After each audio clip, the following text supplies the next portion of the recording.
हमारे देश को बांटा जा रहा है, हमें पंथों के नाम पे, जाति के नाम पे, विचारधाराओं के नाम पे बांटा जा रहा है, हमें प्रकृति से तोड़ा जा रहा है, हमें एक नेचर के अगेंस्ट करा जा रहा है और हमारे जख्मों पे राजनीति करी जा रही है, चाहे वो पंथ सत्ता के द्वारा हो या राज सत्ता के कारण हो। तो सनातनी का सबसे पहला फर्ज है उस पर आवाज उठाना।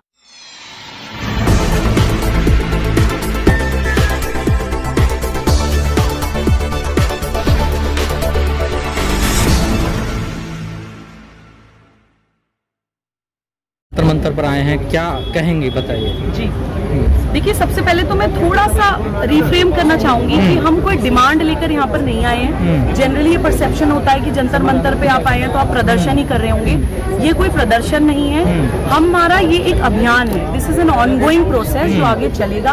और आपने पूछा नहीं, मैं बता देती हूँ, मेरा नाम सुबुई खान है, मैं सामाजिक कार्यकर्ता हूँ और अधिवक्ता हूँ। और जो भी देश में स्थिति है या जो भी समाज में हम देख रहे हैं, जो दुख है, जो तकलीफ है, लोग बटे हुए हैं जातियों में, पंथों में, और देश को तोड़ने वाली ताकतें बहुत ज्यादा हावी हो रही हैं, तो उसके लिए मुझे ये महसूस हुआ कि कुछ इस तरह का एक कॉमन प्लेटफॉर्म या कुछ एक ऑनगोइंग इस तरह की कोई एक्टिविटी होनी चाहिए जो देश हित में हो।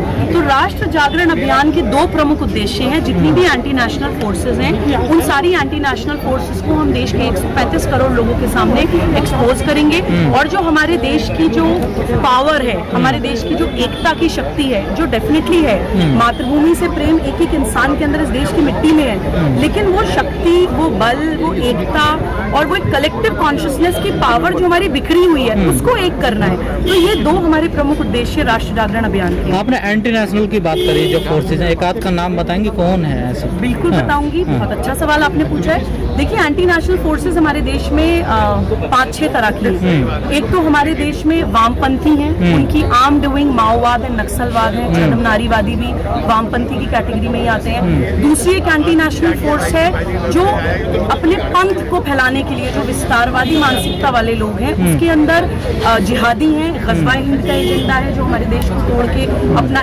इस्लामिक स्टेट बना जाते हैं। उसके अंदर देखिए एक दूसरा पंथ भी है जिसका मैं स्पेसिफिकली अभी नाम लेके इसलिए नहीं बोलना चाहूंगी, क्योंकि ग़ज़वा हिंद के खिलाफ तो मैं डेफिनेटली मुखर होकर इसलिए बोलती हूँ क्योंकि मैं खुद उस फेथ का हिस्सा हूँ। तो मेरी पहली रिस्पॉन्सिबिलिटी है कि सुबुई खान सबसे पहले ग़ज़वा हिंद तो क्या दूसरे वाले से डरती हैं आप? नहीं, देखिए, डर तो वर्ड ही गलत है। डर वर्ड ही नाम लेने में क्या दिक्कत है? आप यहाँ पे मुझसे डिबेट मत करिए। आप समझ रहे हैं कि मैं क्या बोलना चाह रही हूँ। मैंने ये बोला है कि पंथ के नाम पे, पंथ कर नाम पे जो अपना एक धर्म और फैलाना चाहते हैं, धर्म is also a wrong word. अपने फेथ के नाम पे जो विस्तारवादी मानसिकताएं हैं, चाहे वो जिहादी हो, चाहे वो लोगों के दुख में 2 रोटी देके या किसी की हेल्प करके अपना फेथ फैलाना चाहते हो, चाहे वो लोग हों, वो भी एक एंटी नेशनल फोर्स है। देखिए, मैं कहती हूँ कि हमारे कॉन्स्टिट्यूशन का आर्टिकल 25 अपना faith practice, profess and propagate करने का अधिकार देता है, लेकिन कोई अपनी मर्जी से आप कोई भी फेथ अपनाना चाहें, आप धर्म पंथ परिवर्तन भी करना चाहें, that is your fundamental right. लेकिन आपके साथ जबरदस्ती करके, आपके साथ जोर जबरदस्ती करके, आपको मैनिपुलेट करके, आपको फोर्स करके, आपको इन्फ्लुएंस करके, आपकी मजबूरी का फायदा उठा के अगर अपना पंथ फैलाया जा रहा है, तो एक एंटी नेशनल फोर्स है। उसको मैं एक टेरर, एक आतंकवाद मानती हूँ अपने देश के खिलाफ, चाहे वो प्रत्यक्ष तौर पे हो रहा हो, चाहे वो अप्रत्यक्ष तौर पर हो रहा हो। तीसरी राष्ट्र विरोधी मानसिकता है अर्बन नक्सल्स और इंटेलेक्चुअल टेररिस्ट। वो इतिहासकार हैं जो हमें गलत इतिहास पढ़ाते हैं। वो इंटेलेक्चुअल टेररिस्ट हैं जो हमारे यूथ को भारत से तोड़ते हैं, गलत स्टोरीज बताते हैं, गलत हीरोज को प्रमोट करते हैं। और उसके अलावा इंटरनेशनल पावर्स एक और एंटी नेशनल फोर्स है। बहुत सारी ऐसी इंटरनेशनल पावर्स हैं जो भारत को विश्वगुरु बनने देना नहीं चाहती हैं, जो डरती हैं कि जिस दिन भारत ने अपनी ताकत पहचान ली, भारत विश्वगुरु बन जाएगा। तो वो इंटरनेशनल पावर्स भी हैं। हम लोगों को पता होना चाहिए कि क्या क्या हमारे भारत के रिलेशनशिप्स हैं इंटरनेशनली, कौन कौन सी कंट्रीज हमारी दोस्त है, कौन कौन सी कंट्रीज हमारी दुश्मन है। ये एक इंटरनेशनल पॉलिटिकल सिनेरियो भारत के युवाओं को, भारत के नागरिकों को पता होना चाहिए। और एक और एंटी नेशनल फोर्स का नाम मैं लेना चाहूंगी, वो है विधर्मी राजनीतिक पार्टियां। कुछ राजनीतिक पार्टियां ऐसी हैं जिनका कोई विचारधारा नहीं है देश के लिए, देश की संस्कृति के लिए उनको कुछ नहीं सोचना है, उनको किसी भी तरह से बस सत्ता में रहना है। और उस सत्ता में रहने के लिए वो समाज को भी तोड़ेंगे, वो देश को भी तोड़ेंगे, देश को बांट के इस्लामिक स्टेट भी बना देंगे, वो किसी भी हद तक चले जाएंगे। तो हम लोगों को जब हम ये एक सोशो पॉलिटिकल एक अभियान है, इसमें हम किसी पॉलिटिकल पार्टी से जुड़ के काम नहीं कर रहे हैं, लेकिन अगर हमें समाज में काम करना है, देश में काम करना है, तो एटलीस्ट सोशो पॉलिटिकल कंडीशंस हमें पता होनी चाहिए देश की कि नहीं। जब हम वोट देने जाते हैं, हमारा जो वोट का राइट होता है वो एक बहुत इंपॉर्टेंट राइट होता है, तो वोट देने जाने से पहले एक युवा को, एक नागरिक को पता होना चाहिए कि हम किसको वोट देने जा रहे हैं। मैं कभी ये नहीं कहूंगी कि आप किसको वोट दीजिए, I would never try to influence your mind, but I would always say कि एंटी नेशनल फोर्सेस को पहचानिए। तो विधर्मी राजनीतिक पार्टियों को भी एक्सपोज करना इस पूरे अभियान का एक बहुत अहम एक ऑब्जेक्टिव मोटिव है जो हमेशा रहेगा। आपने एक शब्द यूज किया जिहाद, बार बार आप जिहाद शब्द का यूज कर रही हैं। इस देश में लव जिहाद को लेकर बहुत बड़ा मुद्दा है, राजनीति होती है, उस पर क्या कहना है आप? जी देखिए, एक मैसेज मैं मुस्लिम समाज तक भी पहुंचाना चाहती हूँ। बहुत सारे आलिम हैं जिनका मैं सम्मान करती हूँ, मुझे बताते हैं कि देखिए जिहाद का मतलब होता है एक जद्दोजहद। जिहाद तो एक पॉजिटिव वर्ड है। तो मेरा उनसे ये सवाल है आपके चैनल के माध्यम से बहुत सम्मान पूर्वक कि जिहाद अगर एक पॉजिटिव वर्ड है, ये सवाल भी है, मैं चाहती हूँ कि मुझे जवाब दिया जाए। अगर जिहाद एक पॉजिटिव वर्ड है तो आज तक आपने कभी उसका सही मतलब, सही इंटरप्रिटेशन समाज में आके क्यों नहीं बताया? हमें तो जिहाद हमेशा लव जिहाद की फॉर्म में ही दिखाई दिया, हमें तो जिहाद हमेशा जैश ए मोहम्मद की फॉर्म में दिखाई दिया, या अलकायदा की फॉर्म में दिखाई दिया, या आईसिस की फॉर्म में दिखाई दिया, या लश्कर तौयबा की फॉर्म में दिखाई दिया। तो हम कैसे मान लें कि जिहाद पॉजिटिव वर्ड है? तो इसलिए मैं बोलती हूँ, जैसे अभी हमने देखा कोविड के टाइम पे कुछ कोरोना वॉरियर्स के ऊपर कुछ मुसलमान इलाकों में कुछ लोगों ने पत्थरबाजी करी, हमने देखा, तो सबने बोला कि नहीं वो तो कुछ एंटी नेशनल, नहीं प्लीज, जिहादी बम बताया गया ना, सुनिए मेरी बात, वही मैं कह रही हूँ, जिहादी बम क्यों बताया गया? मैं आपका क्वेश्चन आने से पहले ही समझ गई थी, प्लीज मुझे इंटरप्ट मत करिए, बिकॉज मैं इमोशन में बोलती हूँ। मैं आपका सवाल समझ गई थी, मैं वहीं आ रही थी। कुछ लोगों ने बोला कि आप जिहादी बम क्यों बोल रहे हैं, मुसलमानों को क्यों बोल रहे हैं? तो देखिए, मुसलमानों को नहीं बोला जा रहा है। मेरा सवाल मुसलमानों से ये है कि अगर एक मुस्लिम बहुल क्षेत्र में 10 एंटी सोशल लड़के पत्थरबाजी कर रहे हैं कोरोना वॉरियर्स पर, तो जो बाकी 500 पीसफुल मुसलमान हैं, जो मुकद्दस वर्ड या जिहाद का रियल मीनिंग जानते हैं, या इस्लाम की रियल हिस्ट्री जानते हैं, या रियल इस्लाम को जानते हैं, वो क्यों नहीं आके उन लोगों का मुंह तोड़ देते हैं? मेरा सवाल ये है। जब तक आपका मौन समर्थन रहेगा तब तक आपकी पूरी कम्युनिटी पे उंगली उठाई जाएगी। मैं अगर सुबुह खान हूं तो मेरी एक मुसलमान होने की जिम्मेदारी है कि मैं रेडिकल इस्लाम को सबसे पहले आपसे पहले मेरी जिम्मेदारी है कि मैं उसको एक्सपोज करूं। मैं अपने आप को सनातनी मुसलमान इसलिए बोलती हूं कि एक मुसलमान होने के नाते भी मेरी जिम्मेदारी है, एक भारतीय होने के नाते भी मेरी जिम्मेदारी है, और एक सनातनी होने के नाते भी मेरी जिम्मेदारी है कि मैं इस नैरेटिव को एक्सपोज करूं। इसलिए जिहादी बम बोला जाता है। जब तक रैशनल मुसलमान रेडिकल मुसलमानों से अपने आप को अलग नहीं करेंगे तब तक आपको एक ही तरह से देखा जाएगा, क्योंकि राइट टू प्राइवेट डिफेंस एक ह्यूमन राइट भी है और एक लीगल राइट भी है। अगर मेरे पास 10 मुसलमान सामने से आ रहे हैं और मुझे पता हो 2 जिहादी हैं और 8 पीसफुल मुसलमान हैं, तो उन 8 पीसफुल मुसलमानों को अपने आप को उनसे अलग दिखाना पड़ेगा, ताकि मुझे पता हो कि इनसे लड़ना है और इनसे मिलना है। अगर आप उनके साथ मिक्स होकर बैठे रहेंगे, उनको मौन समर्थन देते रहेंगे अपराध के लिए, तो आप पे तो उंगली उठेगी ही उठेगी। आपने अभी कहा कि जो वामपंथी फोर्सेज हैं वो एंटी फोर्सेज हैं, तो दक्षिणपंथी क्या है? वो देश हित के लिए है क्या? दोबारा बोलिए। आपने अभी कहा थोड़ी देर पहले कि जो वामपंथी हैं लोग हैं वो एंटी फोर्सेज हैं देश के लिए, तो दक्षिणपंथी क्या है फिर? देखिए, मैंने अभी 5 एंटी नेशनल फोर्सेस का आपको नाम लेके बताया, ठीक है? मैं अभी सिर्फ उन 5 एंटी नेशनल फोर्सेस के बारे में आपसे बात करना नहीं, चाहूंगी। दक्षिणपंथियों के बारे में क्या राय है आपके? अब नो कमेंट्स। आपने मैम ये कहा कि इस्लामिक कंट्री बनाया जा रहा है इंडिया को, तो जो हिंदू राष्ट्र की बात करते हैं, सिख को भी हिंदू बोलते हैं, अदर रिलीजन वालों को भी वो हिंदू राष्ट्र, इस पर यही नारे लग रहे थे अभी हिंदू राष्ट्र जी। कि हिंदू राष्ट्र पर आपका क्या कहना है? एक और आपने बहुत अच्छा सवाल मुझसे पूछ लिया आज। This topic is very close to my heart. मैं पूरी जिम्मेदारी के साथ आपके चैनल पे ही बोलना चाहती हूँ कि मैं सुबुह खान होते हुए भी हिंदू हूँ। हमें धर्म, पंथ और संस्कृति में फर्क पता होना चाहिए। धर्म का सिर्फ एकमात्र मतलब है, धर्म सिर्फ दुनिया में एक है, सनातन धर्म। दैट मीन्स कर्तव्य पालन। तभी कहते हैं पुत्र धर्म ये है, पुत्री धर्म ये है, राष्ट्र धर्म ये है, जो हम राष्ट्र जागरण अभियान में तो इस्लाम धर्म नहीं मानते? एक सेकंड, इस्लाम धर्म नहीं है, इस्लाम पंथ है। आगे आने दीजिए, आप बीच में काट रहे हैं, प्लीज मैं इस बात नहीं कर पाऊंगी। धर्म सिर्फ एक है, सनातन धर्म। पंथ की डेफिनेशन समझिए। पंथ का एक फाउंडर होता है, पंथ की कोई डेट होती है, पंथ का कोई एक स्पेसिफिक ग्रंथ होता है। तो इन सारी चीजों को कंसिडर करते हुए सिख भी एक पंथ है, इस्लाम भी एक पंथ है, बौद्ध भी एक पंथ है।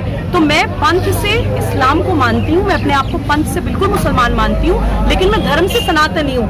Now coming to the question of Hindu, Hindu is a national identity. जैसे रशिया में पैदा होने वाले रशियंस हैं, अमेरिका में पैदा होने वाले अमेरिकन्स हैं, हिंदुस्तान में पैदा होने वाला हिंदू है। हमें हिंदू राष्ट्र बनाना नहीं है, हम कल्चरली, ज्योग्राफिकली, संस्कृति के हिसाब से हिंदू हैं। तो मैं धर्म से सनातनी हूँ, पंथ से मुसलमान हूँ और संस्कृति से हिंदू हूँ। आपने बोला कि हमारी जो राष्ट्रीयता है वो हिंदू है, तो जब सिख एक धर्म है, पंथ है जो अपने आप को हिंदू नहीं मानता है, जब वो सिख अपने खालिस्तान की बात करता है, अपने बोलता है कि सिख राज होना चाहिए, तो जो हिंदू संगठन है उनका विरोध करते हैं, इस पर आप क्या कहें? जी देखिए भाई साहब, आप सिख समाज से आते हैं और नहीं आप सिख समाज से आते हैं और आपने सवाल किया, मुझे बहुत दुख हुआ, बहुत दुख हुआ। मुझे दुख इसलिए हुआ कि सिख समाज अपने आप को हिंदुओं से अलग मानता है। यही नैरेटिव भारत तोड़ने वाले लोगों ने सेट किया है। सिख समाज में तो अरे गुरु गोविंद सिंह जी अपने 7 बेटों को शहीद कर देते हैं इस देश के लिए। आप कैसे कह रहे हैं कि वो अपने आप को हिंदू से अलग मानते हैं? जैसे Hindu is a national identity, Sikh Hindu नहीं है, Hindu is a national identity. आपका फेथ सिख है लेकिन आपकी संस्कृति हिंदू है। देखिए जैसे मुसलमान में एक सेकंड बात लीजिए, जैसे मुसलमानों में कुछ जिहादी हैं, वो एक कंफ्यूजन है कि उनको ये लगता है कि भाई हम सारे ऐसे नहीं है। ऐसी खालिस्तान मूवमेंट आपको क्या लगता है? ऐसा तो सनातन धर्म में भी है ना, मूवमेंट वाले कुछ हैं, बहुत सारे राष्ट्रवादी सिख हैं। इंडियन आर्मी में सिख रेजिमेंट है। आप क्या बात कर रहे हैं? सिख समाज हमारे देश के लिए अपनी जान न्यौछावर करने के लिए तैयार रहता है। वही बात कर रहा हूँ, जब वो पंजाब में खालसा राज चाहते हैं तो उनको टेररिस्ट बोला जाता है। जब वो कोई हिंदू संगठन हिंदू राष्ट्र की बात करता है तो उसे राष्ट्रभक्त बोला जाता है। तो ये फर्क क्यों किया जाता है? देखिए आपने फिर आप भाई साहब, आप जब पंथ और संस्कृति में फर्क समझ जाएंगे तो आप मुझसे ये सवाल नहीं पूछेंगे। मैम एक सवाल है मेरा आपसे, एक सवाल है धर्म, अभी बोला कि वो नेशनल आइडेंटिटी है, तो हम साथ मिलकर दिवाली क्यों नहीं मनाते? तो हम साथ मिलकर ईद क्यों नहीं मनाते? क्यों हमारे अंदर धर्म को लेकर, अपनी जात को लेकर ये दलित है? जब हम हिंदू हैं तो यहाँ पर कोई दलित, कोई ऊंची कास्ट का, नीची कास्ट का, मुसलमान, कोई ऐसा ही नहीं होना चाहिए। तो हम एक साथ मिलकर ईद क्यों नहीं मनाते? हम एक साथ मिलकर दिवाली क्यों नहीं मनाते? जी देखिए, सबसे पहले तो आप फर्स्ट थिंग्स फर्स्ट, सबसे इम्पोर्टेंट बात ये मैं करती हूँ कि कोई सिख कोई मुसलमान नहीं होना चाहिए, गलत है। मुसलमान भी होना चाहिए, सिख भी होना चाहिए, बौद्ध भी होना चाहिए, हर पंथ होना चाहिए, लेकिन उसका क्लैश नहीं होना चाहिए। हम जब ये सोचते हैं कि अगर हम हिंदू बोल रहे हैं तो मैं अगर हिंदू बोलूं अपने आप को तो मैं मुसलमान नहीं रही, यहीं से क्लैश स्टार्ट हो जाता है। मुझे अपनी लॉयल्टीज डिवाइडेड फील नहीं करनी चाहिए। मैं एक मुसलमान होते हुए भी हिंदू हो सकती हूँ, मैं मुसलमान होते हुए हिंदू हूँ, तो यही कंफ्यूजन है। दूसरा, दलित समाज की आपने बात करी। देखिए दलित जो है वो हमारी भारतीय संस्कृति के धर्म योद्धा हैं। मैं आपको एक बात बताती हूँ कि जब विदेशी आक्रांताओं ने आक्रमण किया भारत के ऊपर, तो उन लोगों ने रियलाइज, जब वो जबरन धर्म परिवर्तन करवा रहे थे, वही गजवाए हिंद वाले, तो उन्होंने जब जबरन धर्म परिवर्तन कराए तो एक समाज ने मना कर दिया कि भाई आप कुछ भी कर लीजिए, हम धर्म परिवर्तन नहीं करेंगे। तो उनसे निकृष्ट काम करवाए गए, उनसे गंदगी साफ करवाई गई, उनसे निचले स्तर के काम करवाए गए, सिर्फ उनको मजबूर करने के लिए। वो नहीं माने तो वो लोग उस वक्त से उन्होंने निकृष्ट काम करना शुरू कर दी, तो उनको दलित बोल दिया गया। उनको आप आज के तौर में दलित बोल देते हैं। तो वो हमारी हिंदू संस्कृति के धर्म योद्धा, इसी कारण उनको दलित बोल के तोड़ा जाता है। आप कह रहे हैं कि आप कह रहे हैं। मेरा आपसे दूसरा सवाल है, यहाँ बात लव जिहाद की, और आपके अकॉर्डिंग हिंदू जो है वो एक नेशनल आइडेंटिटी है, तो ये लव जिहाद कैसे हो गया? फिर तो सब एक है, फिर सब में किसी में शादी होना फिर जायज है। Another good question. I am really liking this session. Another very good question. देखिए, ना हम प्रेम के खिलाफ हैं, ना हम समर्पण के खिलाफ हैं। कुछ युवा मुझसे ये भी सवाल करते हैं कि हम तो प्रोग्रेसिव हैं और क्या इंटरफेथ मैरिजेस गलत है? मैं आपको बताती हूँ, मेरा नाम सुबूई खान है, लेकिन मैंने गैर मुस्लिम से शादी करी है। हमारी कंट्री में स्पेशल मैरिज एक्ट में 2 डिफरेंट फेथ्स के लोग शादी कर सकते हैं। It is absolutely legal. शादी भी छोड़िए, और ऊपर उठ जाते हैं। शादी तो एक सामाजिक व्यवस्था है, हर और ऊपर उठ जाते हैं। हमारी भारतीय संस्कृति में श्री कृष्ण के साथ राधा जी को याद किया जाता है। तो हमारी संस्कृति प्रेम का हमेशा सम्मान करती है। हमारे देश का नाम जिसके नाम पर है, भरत, उनके माता पिता की विधि विधान से शादी नहीं हुई थी। राधा से ये भी ध्यान रखिए। तो मैं कब कह रही हूँ शादी करी थी? आप बात ही नहीं सुन रहे, आप बात ही नहीं सुन रहे। मैंने पहले स्पेशल मैरिज एक्ट की बात, शादी की बात करी, फिर मैंने कहा शादी से भी ऊपर उठ जाइए। आपने सुना नहीं भाई, मैंने कहा शादी से भी ऊपर उठ जाइए। शादी एक सामाजिक व्यवस्था, एक संस्कार है, मैं उसको सम्मान करती हूँ, लेकिन और ऊपर उठिए, और ऊपर उठिए। हमारी संस्कृति में श्री कृष्ण के साथ राधा जी को पूजा जाता है, हमारी संस्कृति में प्रेम को उत्सव की तरह मनाया जाता है। हमारा देश जिनके नाम पर है भरत, उनके माता पिता की विधि विधान से शादी नहीं हुई थी, वो प्रेम का बच्चा था भरत। प्रेम के बच्चे के नाम पे हमारे देश का नाम है, ये हमारी प्रोग्रेसिव भारतीय संस्कृति।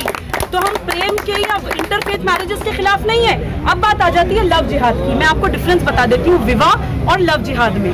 मैं सुबुई खान शादी करके सुबुई खान ही रहती हूँ, एक गैर मुस्लिम से शादी करके सुबुई खान ही रहती हूँ, जिंदा हूँ, नेशनल टीवी पे बैठती हूँ, अपनी ओपिनियंस बोलती हूँ और बिल्कुल फ्री हूँ अपनी ओपिनियंस देने के लिए। ये है एक विवाह, दो डिफरेंट फेथ के लोगों को आपस में आना, that is a marriage, that is our Indian culture.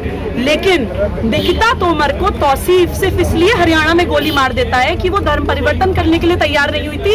ये होता है लव जिहाद। बहुत बढ़िया। लेकिन एक दलित लड़की को, एक मिनट सुनिए, एक मिनट सुनिए, उसे एक हाँ। बात पूरी नहीं हुई, बात पूरी करनी। सवाल नहीं करूँ क्या यार, क्या बात कर रहे हैं? सवाल नहीं करूँ मैं इनसे, तुम पूछो आगे सवाल इनसे। यार सवाल पूछ रहे हैं भाई साहब, सवाल सुनिए।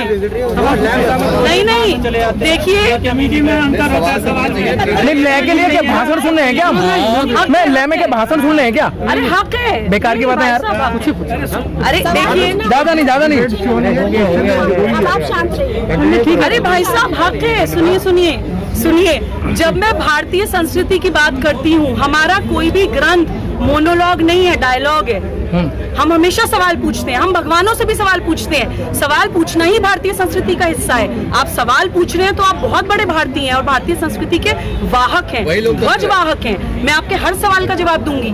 अभी मैं लव जिहाद के आपको एग्जाम्पल दे रही थी कि निकिता तोमर को हरियाणा में सिर्फ इसलिए गोली मार दी जाती है कि वो धर्म परिवर्तन करने के लिए मानी नहीं थी। इसी तरह से अंजना तिवारी लखनऊ में विधानसभा के सामने अपने अंदर आग लगा के मर जाती है क्योंकि उनका पति आसिफ उनसे शादी करके, क्योंकि इस्लाम में बहुविवाह जायज है, उनसे शादी करके बिना उनको डिवोर्स दिए, बिना उनको कोई क्लोजर दिए। You ask this question to yourself, you are a progressive woman. बिना कोई उस लड़की को क्लोजर दिए वो जाके दुबई में या गल्फ में सेटल हो जाता है बंदा, तो वो होता है लव जिहाद। तो देयर इज डिफरेंस। आप विवाह और लव जिहाद में डिफरेंस समझिए। नहीं, मेरा सवाल खबरें तो ये भी है कि जो निकिता तोमर थी, तौसीफ का उन दोनों का अफेयर था। जब उनका अफेयर था तो अगर उनके अंदर रिलीजन को लेकर एक्सेप्टेंस नहीं थी तो उन्हें इस रिलेशन में आना ही नहीं चाहिए था। अगर रिलेशन में आना चाहिए था तो रिलीजन को नहीं देखना चाहिए था। अगर यहाँ पे इस बात को, अगर आप प्रेम की बात कर रहे हैं तो इसको लव जिहाद का नाम नहीं दिया जाएगा। तौसीफ ने कहीं भी ये फोर्स नहीं किया था कि आप रिलीजन चेंज करें। तौसीफ ने ये कहा था कि मुझसे शादी करो। और अगर उसने ये कहा है कि मुझसे शादी करो तो यहाँ पे किसी भी कोई भी ऐसे फोर्स नहीं किया जा रहा कि आप रिलीजन में आके शादी करें। वो उन दोनों की अंडरस्टैंडिंग थी, लेकिन उसको लव जिहाद का नाम दिया जा रहा है बिना पूरी बात जाने। जैसा कि हमारे देश में होता आ रहा है, पूरी बात जानते नहीं है, लेकिन हम जो है बातें हमेशा जो है धर्म के खिलाफ करते हैं। मैं किसी पर्टिकुलर धर्म की बात में कर रही हूँ, हिंदू की बात भी कर रही हूँ, मैं मुसलमान की बात भी कर रही हूँ।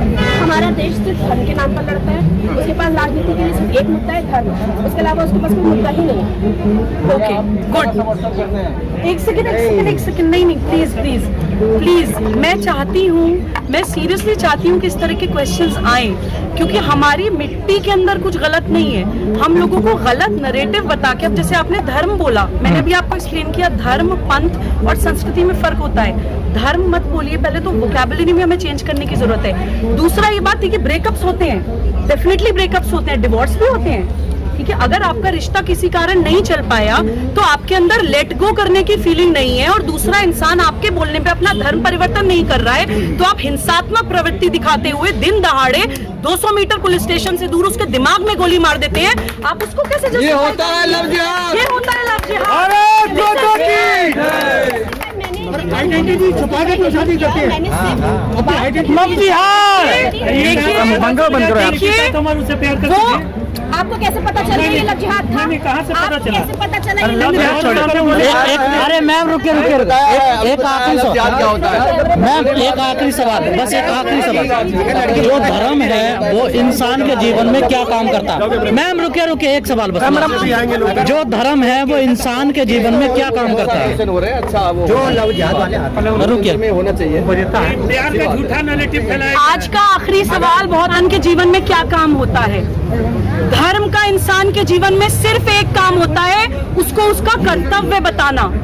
सनातन धर्म, जहाँ पे बचाना धर्म है वहाँ पे सनातनी बचाता है, जहाँ पे मारना धर्म है वहाँ पे सनातनी मारता है। सनातन धर्म का मतलब है कि अगर हमारे देश को बांटा जा रहा है, हमें पंथों के नाम पे, जाति के नाम पे, विचारधाराओं के नाम पे बांटा जा रहा है, हमें प्रकृति से तोड़ा जा रहा है, हमें एक नेचर के अगेंस्ट करा जा रहा है और हमारे जख्मों पे राजनीति करी जा रही है, चाहे वो पंथ सत्ता के द्वारा हो या राज सत्ता के कारण हो, तो सनातनी का सबसे पहला फर्ज है उस पर आवाज उठाना और अपनी जिंदगी की खून की आखिरी बूंद तक उसके लिए लड़ना। ये होता है धर्म, और एकमात्र धर्म सनातन धर्म। चलिए ठीक है।